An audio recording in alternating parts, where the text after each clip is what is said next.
Welcome everyone to part 2 of the 2-part series on relationships with Trevor McGregor. In part 1, we discussed number 1 on the list, which is loving yourself first. In this episode, we're going to talk about the next 4 steps. So again, number 1, loving yourself first. Number 2, understanding yourself. Number 3, discover what a perfect relationship is for you. Number 4, create a heaven and hell list or a have and have not list. And number 5, mutually agreeing to work together for progress in a positive direction. Let's get to it. The roles and responsibilities of men and women, traditionally was the men went and clubbed the buffalo while the women stayed home and nurtured the children. That paradigm has shifted, right? So I think we've got a new dynamic now where we got to take a look at roles and responsibilities and, all of those things. And again, that's where if you're not on the same page as your spouse, you're not getting that, certainty or variety that, kind of we're talking about here, because a lot of people just assume it rather than talking about it and saying, what's the highest and best use, or what's important to you, or what do you love about this? What do you not like about this?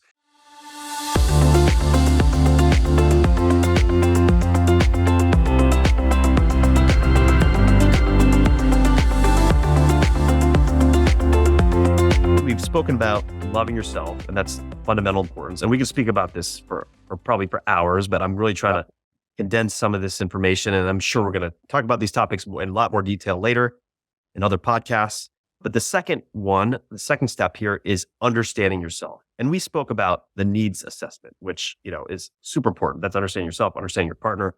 The other thing that I think everyone should be aware of is the 5 love languages written by Gary Chapman. Excellent book. You want to speak to that, Trevor? Oh my gosh. I'll tell you, folks, if you have not heard of the 5 love languages, you're doing yourself a disservice, because it is a game changer for couples all over this beautiful blue planet, because the author, Gary Chapman, has written a very thin book. It's not a big, thick book that would take you months to read. You could literally knock this out in a weekend if you wanted to, where he, really says that the 5 love languages, and again, they're universal for men and for women, is really all you really need to do to understand what's important to you and what's important to your significant other. So let's unpack all 5 of them real quickly here, because the first of the 5 love languages are words of affirmation. Words of affirmation. So think about that for a minute. How often are you affirming your significant other? How often are you saying something that's positive or nurturing or being grateful? Because for a lot of people, communication has really broken down due to this little thing called the smartphone, where, they're scrolling through Facebook and TikTok and Instagram instead of really, getting quiet and being present with their significant other. So number 1 is words of affirmation. And I know, Ravi, for you and I, that's a big one that we feel, just creates that bond or that connection or that oxytocin, when we hear it from our significant others. So would you agree that that's an important thing to know, whether it's the receiver or the giver, that words of affirmation do matter? Yes, 100%. And, and everyone has a different hierarchy of needs, right? Words of affirmation, both for you and me, Trevor, are important. But for others, there may be other ones that are number 1 or number 2. Yeah. And number 2 is called spending quality time together. So think about that for a minute. For some people, that's their highest of the 5 love languages, is they want to spend quality time, not just being in the same room watching Netflix, but literally being present, having eye contact, holding hands, talking about what's important. What are your beliefs? What are your values? What are your rules? Where's the relationship going? Well, if you're not carving out and spending quality time with your significant other, or they're not doing that for you, there's going to be a breakdown. Yes, absolutely.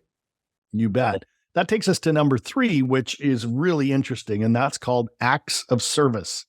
Acts of service. That is where, we do something that is important or identified by the other spouse as being very helpful. Maybe you empty the dishwasher without being told to do so, or you fill up your spouse's car with gas when you notice they're almost on empty. You do the things that, just show appreciation and love and that you adore this individual. What do you think of that one? I remember a time where I was like, I'm going to focus on this, the acts of service, because my spouse, she ranks that higher on her list. For me, words of affirmation is higher. If it's if she tells me, hey, look, I appreciate this. I value you for this. I respect you for this. It makes me feel great. For her, it's acts of service. So if I go fill up her car with gas or, clean her car or do whatever it may be, she feels great. Now, for me, if she did that for me, it's nice, but it's not that big of a deal. Yeah. So, you may be thinking when you're interacting with your spouse that, hey, look, I'm doing everything I would want, and he or she doesn't really care. Well, it's because your love languages differ. That's it. That's it. And we'll come back to that because I think we'll get through the final two and then we'll be able to discern, what's important to one and what's important to the other. But great share, because number 4 is what we call gift giving.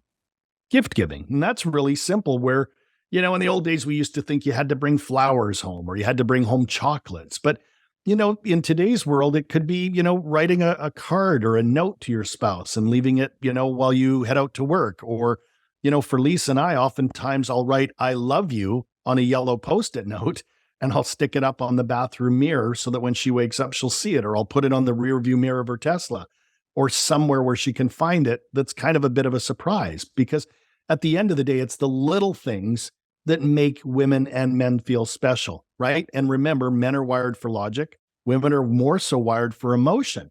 And I'm telling you, sometimes that just reminds each other that it's the little things that add up to the big things. What do you think of that one?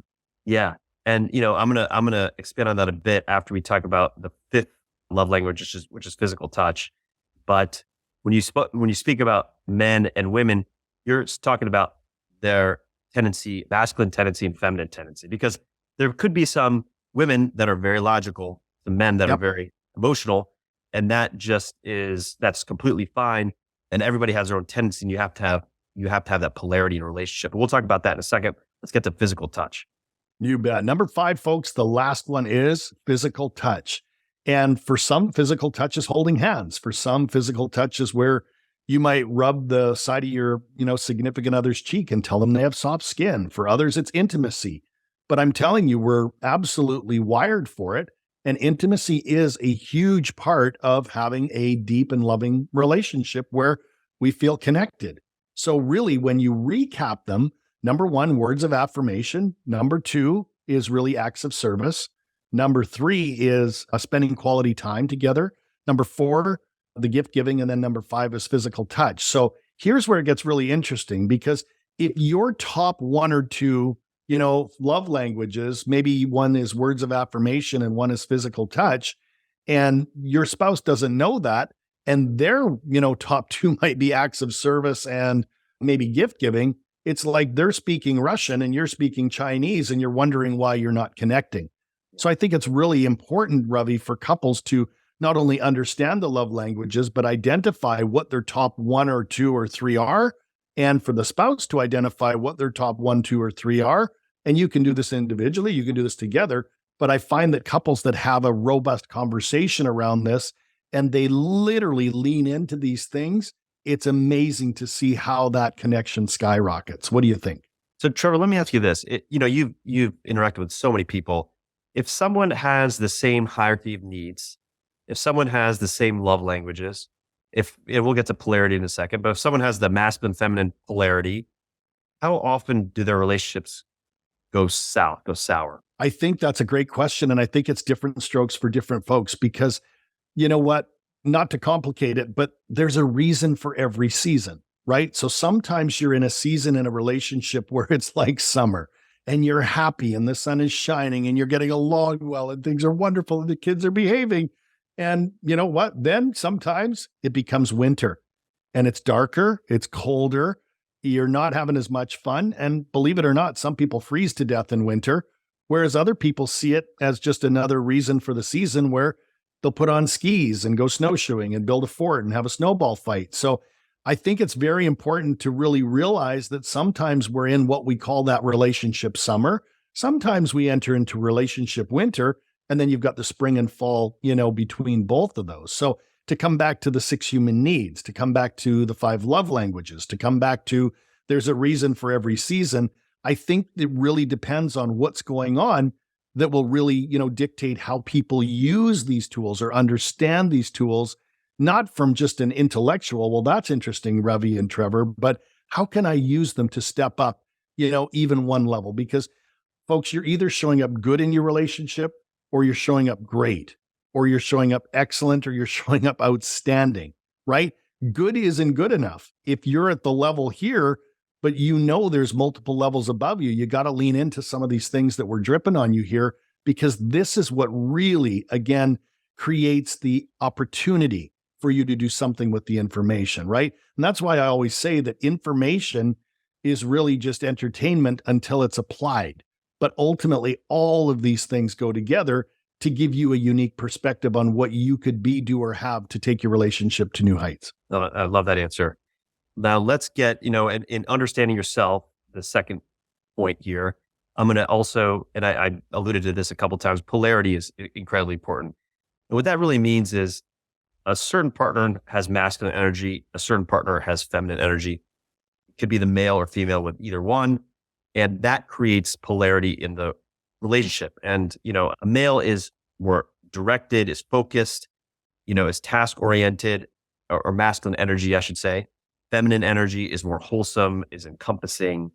And that polarity has to be there. If it's not there, then the relationship sort of stagnates. It doesn't feel as passionate. And that is incredibly important. That polarity is incredibly important. And Trevor, I know you speak a lot about this. Can you add to that? Yeah, polarity is everything. If you look at anything on the planet, folks, the law of polarity is in play. It's like the law of gravity. If I drop this pen, it's going to go down. Well, the law of polarity is also a law where, I'll give you some examples. You can't have day without night, or you can't have black without white, or you can't have the North Pole without the South Pole, and you can't have masculine without feminine. So, the earth was created with this polarity in mind. So you've really got to ask yourself, is everything so boring and humdrum and, plain Jane, and it's Groundhog Day every day where that, relationship suffers? Or are you stepping up and literally optimizing and maximizing the law of polarity by doing things differently today than maybe you did yesterday, than maybe you did the day before? Or are you planning certain things? And it could be anything from some of the, variety we talked about in going on dates, or, trying new foods, trying new sexual positions, going to new places, watching different, documentaries, reading different books, because I really do believe that, variety is the spice of life. And if you really look at it, we need certainty in a relationship. But I'll tell you, if there's too much certainty in a relationship and people don't meet that need for variety, they will start going and looking for it elsewhere. The roles and responsibilities of men and women, traditionally was the men went and clubbed the buffalo while the women stayed home and nurtured the children. That paradigm has shifted, right? So I think we've got a new dynamic now where we got to take a look at roles and responsibilities and, all of those things. And again, that's where if you're not on the same page as your spouse, you're not getting that, certainty or variety that, kind of we're talking about here, because a lot of people just assume it rather than talking about it and saying, what's the highest and best use, or what's important to you, or what do you love about this? What do you not like about this? And I think that's where we have a bit of a communication breakdown for couples that just assume, because the minute that we assume, right, we're really not feeling into what our partner craves or really desires. Does that make sense? Yes. So in today's society, they're trying to equate men and women as one. We're trying to say everyone's equal. Well, we should be equal in certain ways in terms of, rights and where you can progress in society. But in terms of like just fundamentally who people are, there really needs to be the feminine energy. There needs to be the masculine energy. As Trevor mentioned, many, many generations ago, there was that distinction. It was there. It was obvious. It was evident. But in today's society, it's come a bit muddled. And I really feel to create that passion, you really need to create that distinction again. And, maybe as the masculine energy, you may not feel comfortable, maybe holding your partner or, touching them in a certain way or behaving a certain way, but maybe your partner wants that. So talk to your partner. Just if you don't want to do it right off, just say, hey, look, if you like it when I'm like this, do you like it when I'm maybe a little more aggressive, when I'm more directive? When your partner says, yeah, I love that. And the other way, do you like it when I'm more wholesome or caring or, considerate in certain ways or encompassing, Yes, Yep. I like that. So talk to each other about the polarity because that's an incredibly important concept. Yeah, I'll jump in on that. I Yeah, think yeah, it's please. really important to understand that, there's this thing that Tony Robbins teaches called the formula for happiness, right? And the formula for happiness in a relationship is when your LC equals your BP. So let's unpack that because the LC stands for your life conditions. That's what's going on in your reality or your perception, whereas the BP is your blueprint. And your blueprint is your expectation for how things should be. So I'll go full circle on this that we'll be happy in the relationship when our life conditions matches up or equals the blueprint, which is the expectation of what we want, right? But there's also a second and a third formula where the formula for unhappiness is when our LC does not equal our BP. That is, our life conditions or what's going on in the relationship doesn't match our blueprint or our expectation for what we want, right? So now we've got the formula for happiness, the formula for unhappiness. What's left, Trevor? Well, it's called the formula for suffering.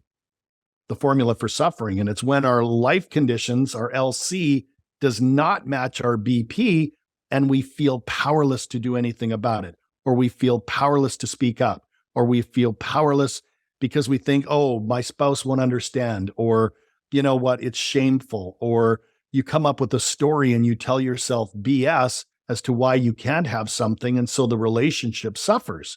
So I guess, as a high performance coach and as a doctor helping people navigate this, we don't want you in Formula 3. We don't even want you in Formula 2. We'd rather have you find ways to get back into the formula for happiness. And the only ways to do that is to either change your life conditions and do something and take action, or maybe you need to change your mindset or your blueprint or ask better questions or step into your higher self and your higher identity. But at the end of the day, a lot of the stuff we're talking about really fits into, are your life conditions consistent with what your blueprint is? And if it is, great, keep that relationship nurtured and natured. And if it's not, when would now be a good time to do something about it? Yes, absolutely. Okay, so now that is the second bullet of understanding yourself. The third is discovering what is the perfect relationship for you. And I went through this exercise where I personally wrote down all the things I wanted in my partner, the things that I thought were perfect. And I also took into account what they potentially would want in me, wrote all those things down. And then they became that person for 90 days. That's something called a 90-day challenge, because what you realize is in this period of time is that you are potentially or are most likely part of the problem. It's not all your spouse. When you're having discord, when you're having a relationship issue, it's not all your spouse. It always takes two hands to clap. It's two people. If you are the perfect partner for 90 days and take that challenge, and I really recommend and stress this to the listeners out there, try this yourself. Become the perfect partner for 90 days. And you'll realize many issues that you saw as issues will sort of melt away. And you'll realize that, hey, look, if I changed myself, if I tried something different, that will affect my partner in such a way, and we can make things, much more harmonious. What do you think, Trevor? I love that. I mean, it really is about stepping out of the law of familiarity and into, really, what I think relationships are really craving these days, which is focus and presence and being, really a good listener and all of those things. So if you think about becoming a quote unquote perfect person for 90 days, you might not hit it 10 out of 10. But again, I go back to the fact that what do you need to be, do, or have to step into your higher self? Because Ravi, we oftentimes are stuck in the identity of really two things. We're either in our lower self, right? Which is our, oh, it'll never work, or this is just a scheme, or it's not sustainable. That's how our lower self thinks. That's our saboteur mind. But we can also step into our higher self. That's our sage mind. That's our wisdom. That's where we live more so in our heart than in our head. So for 90 days, if you can kind of identify that you will not live in your lower self or your saboteur self, but you're going to absolutely do the full court press and step into your highest self, your best self, the self that can literally do anything for 90 days when it's defiantly committed to it, that's when sparks fly and magic happens. And at first, the spouse will be going, what is this person doing? Why is she being so nice? Or why is he being so nice? Or is this something going on? But then they start to really feel different. Their biochemistry changes. Their heart will start beating differently. And through day 1, day 3, day 10, day 15, right, there's literally a paradigm shift in that relationship. And I'm telling you, after 30 days, it's spectacular. 60 days, unbelievable. And 90 days, extraordinary as to what we could do in just a short 3-month time. Yeah. And there's a great book, Atomic Habits by James Clear. And he talks about building habits. And one of the distinctions is that it takes 66 days to build a habit. So if you're trying this for 90 days, you really put it in your all, you're going to build some habits in this period of time that are going to be beneficial to your relationship. I also want to add that it's not going to be easy, right? Because you're changing yourself. It's going to feel uncomfortable, and your spouse is going to trigger you. They know how to do it. They know the best ways, best buttons to push to make you go nuts. And, I did this, and it happened to me. And I'm, usually when, those buttons were pushed, I would react, but I was like, you know what? I'm not going to react. I'm going to just walk away, or I'm going to take a deep breath, or I figured out some way I would get beyond that, move beyond that period, and then said to myself, you know what? I'm going to stick with this for 90 days. Because if you think to yourself, hey, I'm in this relationship for life, this is going to be the way it is, you may just go to the place of reaction and stress. But if you're thinking, okay, this is a limited time, I'm going to be this, I'm going to do the best I can, it's just easier to swallow that trigger and don't get on them about it. Don't argue with them. Just go with it and, accept it and move on. And you'll find, as Trevor mentioned, I mentioned earlier, it's magic can happen. That's brilliant. I love that. And it's not the trigger, because stuff's going to happen. It's what we choose to do with the trigger, right? And you said it beautifully. We're either going to react to the trigger, or we're going to say, isn't this interesting, right? My spouse is having a moment, or my kids are having a meltdown, or something just spilled on the floor. But the goal here is to learn to just delay that reaction and instead choose to respond. And if you can do that in, an hour, you can do it in a day, you can do it in a week, you can do it in a month, you can do it for 90 days and challenge yourself. This is where, Ravi calls it the 90-day challenge for a reason. Challenges aren't meant to defeat us. They're to get us to step up and lift us up and elevate our emotions. And maybe you've got to really remember that when you are triggered, oftentimes we go into, what we call suffering, or what Tony calls your favorite flavor of suffering. Maybe you get angry. Maybe you get sad. Maybe you get mad. Maybe you get, quiet.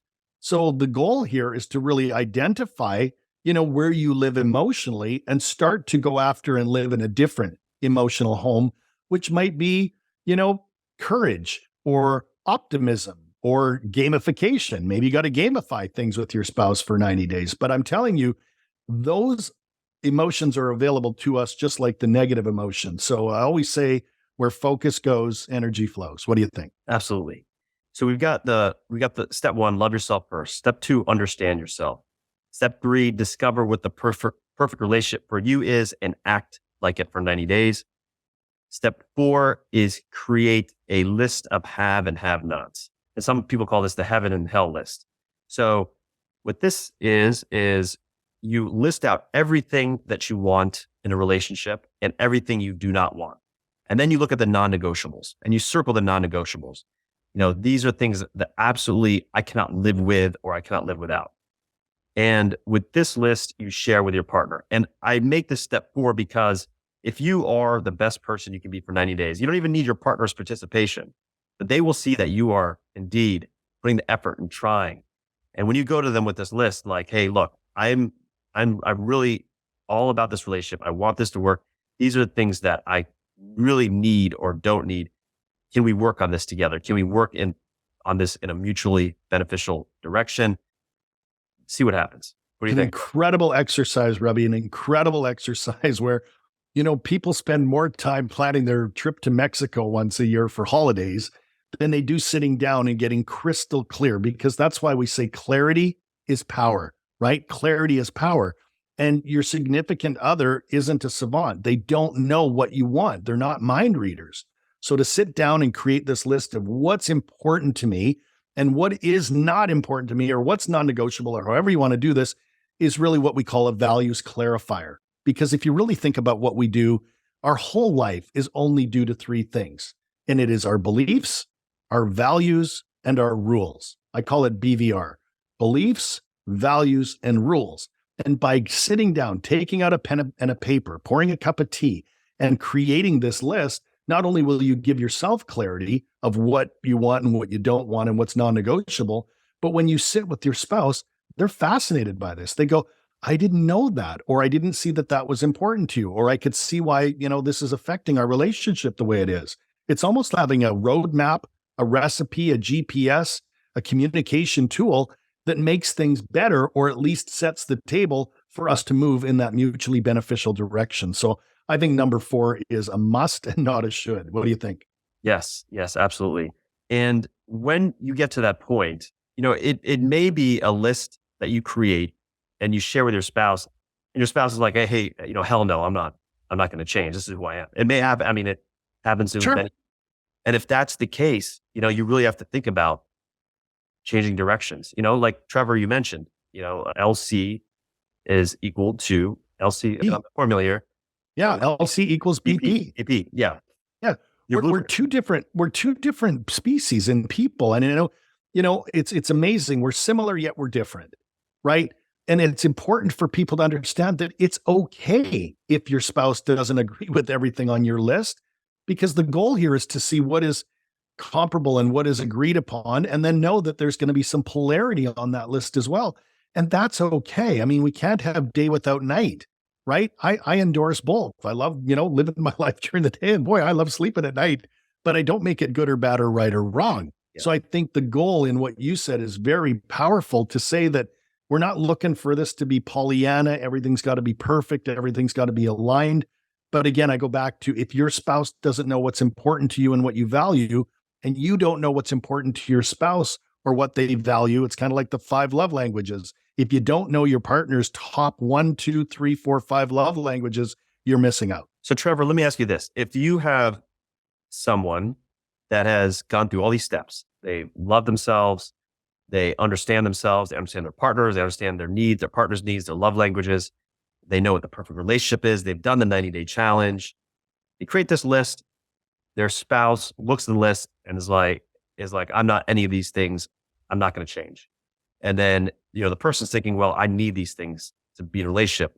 What do you do at that point? Where do you go? Well, there's so many different things that we can, absolutely lean into. But unfortunately, people take the path of least resistance and they start planning their escape route, or they start, looking around, or they start, spending more time doing their hobbies than being with their significant other, where I think for most people, they really forget that sometimes, we're there and a challenge is meant for us to go find a solution.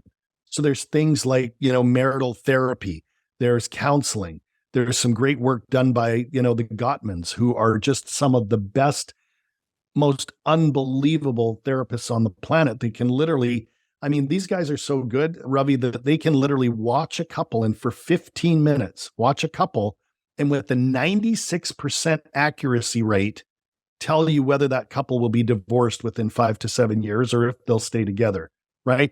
And so there's tools, and there's seminars, and there's books, and there's Date with Destiny with Tony Robbins, and there's all these different things that are tools, right? It's almost like if you need to hit a nail into a piece of wood, are you going to use a screwdriver, or are you going to use a hammer? So I think for some people, you got to see it as it is, not worse than it is, and then ask yourself, how can we get support to either, support us or give us some insight, or, really remember that success leaves clues, right? And it doesn't always mean that you and your spouse are fighting. I know and coach a lot of couples who will go to couples therapy or a counselor to improve their communication or improve their understanding of each other, because it really boils down to, really what we call your triad. And your triad is your physiology. How are you showing up in your body language with your spouse? How about your focus with your spouse? And how about your language with your spouse? Because those 3 things are the biggest things that I think we have an opportunity to improve. It's how we're showing up physically, how we're showing up mentally, and how we're using our language. to really support, the common goal here. What do you think of those? Yeah, I absolutely 100% agree. You have to be resourceful in these situations. It's very easy to just hang your hat up and be like, hey, I'm out, I'm done. That's an easy answer. The harder answer is trying your best to make it work. And if you both mutually are working together to make it work, that's even better. But if only one person is doing it, that's okay. Because ultimately what you're doing is you're bettering yourself. You're understanding yourself. You understand what your blind spots are, and you're improving those. And as you improve those and you make improvements in yourself, your relationship will improve. And if it doesn't, you could think about other things, but at that point, it's so important to get help from others. And Trevor, I really like how you said that, this is where counseling comes in, because I really feel that many people go to counselors as a one-stop shop. Like, help me figure this out. Like, I need your help. Tell me everything I need to do. That's not necessarily wrong, and not judging that, but I feel that what we just discussed in this brief podcast is so important to really get to understanding the fundamentals first and doing these challenges first before you go to counseling and expect them to do everything. Now, you could do it concomitantly. It could be done together. There's no problem with that. But these things that I mentioned are so important to understand so you can get the most out of counseling. Yeah, very well said. And again, it's spot on. Is if you expect someone else to be the bridge or conduit and the savior to your relationship, but you haven't at least shifted into first gear, second gear, third gear, and use some of these tools, it's almost like you're making it the therapist's job rather than taking what we call extreme ownership in your own. Because I'll tell you, for a lot of couples that really do go, and some people, really don't want to have the stigma of needing couples therapy. But I'm telling you, for the times I've gone with my spouse, Lisa, and again, we've never really had any massive problems or dust-ups. We have an amazing relationship. It was all about really understanding that, it really boils down to two things. If your relationship is not where you want it to be, lots of times it's because one of the spouses is feeling unloved and the other spouse is feeling a level of disrespect or not respected enough. It's called love and respect, where if you really go back to your last altercation with your spouse or your last dust up, I'll bet somebody wasn't listening or somebody wasn't present or somebody wasn't, feeling that they were heard. And underneath that is really a feeling of I'm not loved or I'm not lovable.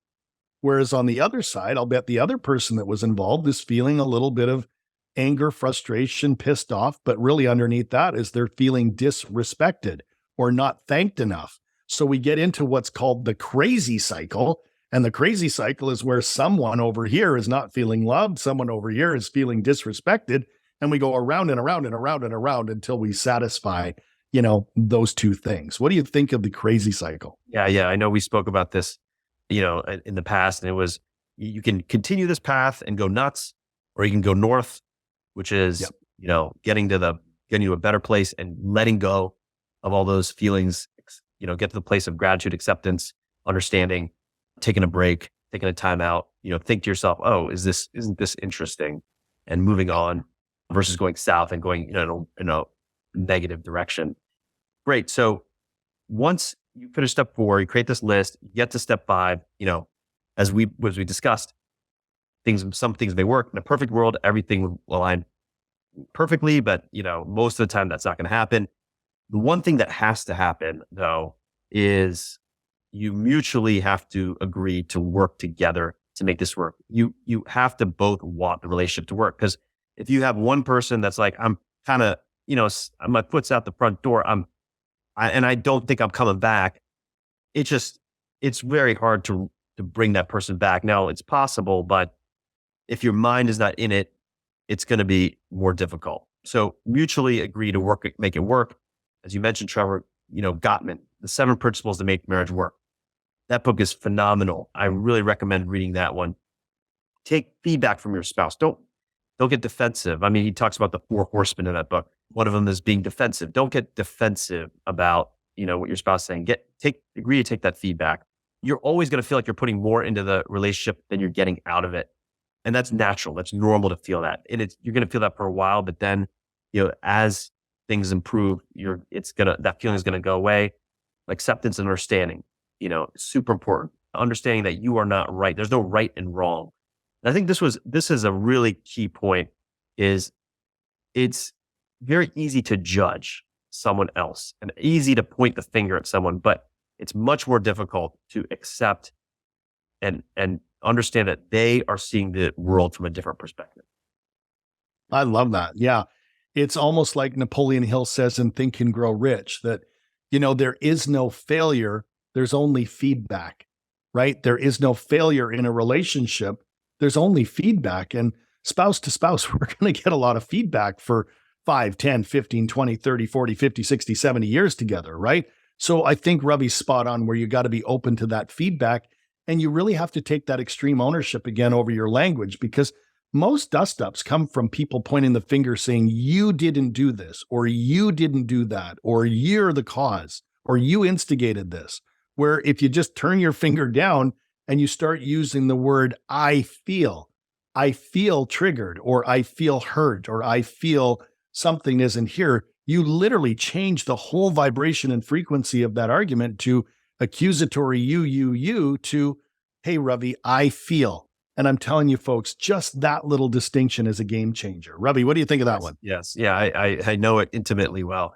Like when it's like, you did this versus I feel unheard, I feel unloved, Yes. It makes such a huge difference. And you have that, the defensiveness goes away, that you soften up with that language, especially if you use these harsh words like you always do this, you never do this, those words are attacking. But if you're just like, I feel that you don't do this for me, I feel that you don't, that is such an important tool to use when you're having these discussions. Trevor, we made it through my 5. I didn't think we would, because there's so much to talk about. We could still continue to talk for hours and hours, but we got through it. I feel like we talked about a lot of good techniques, a lot of distinctions that people could use. Do you feel like we left anything out that's really important that you should relay? Yeah, well, Ravi, thank you so much for having me on. And your 5 pillars are absolutely spectacular. We dripped a lot of content here. Strongly advise the listener to go back, listen to this again, take notes, but share some of this with your spouse. But my final distinction is, again, there's a couple things I will say as we get ready to wrap here. And the first one is, remember that, there's a reason for every season, right? Sometimes you might be in that summer, sometimes you might be in the winter, but seasons change, and remember that this too shall pass. So for any of you that are out there that are in your relationship winter, use some of these to really up-level yourself first, and then, work to do that 90-day challenge that Ravi talked about. But remember that, I do believe that with a little bit of effort, a little bit of intention, some of these tools can radically shift what's happening in your world. So that's number one, is this too shall pass, and do the full court press to initiate and use some of these tools. The other thing is to get playful, get fun, get fired up. I mean, check in with your level of passion and check in with your level of hunger to get that boat out on the water and have that relationship sail to unbelievable places. I mean, it's a beautiful world out there. And I'm telling you, I think people are only scratching the surface of really both of them stepping into their highest and best self to really get that boat out on the water and having an amazing journey. So check in with your hunger for that, check in with your passion for that. And I'm telling you, your best days are ahead of you with your relationship. Wonderful. We'll end at that. Thank you so much, Trevor. This is a phenomenal. Thank you, Ravi. Keep up the great work, my brother. Love what you're doing. Take care. Thank you so much. I hope you enjoyed this podcast. And if you did, please make sure to hit the subscribe and the like button and leave a comment about what you'd like to see on our future episodes. Just a reminder that this podcast is for educational purposes only. It does not substitute for professional care, nor does it constitute medical or other professional advice or services. If you're looking for medical care, please seek a qualified doctor or medical professional. For more information, or if you'd like to check out our programs, please visit our website, peakwellnesshealth.com. That's peakwellnesshealth.com.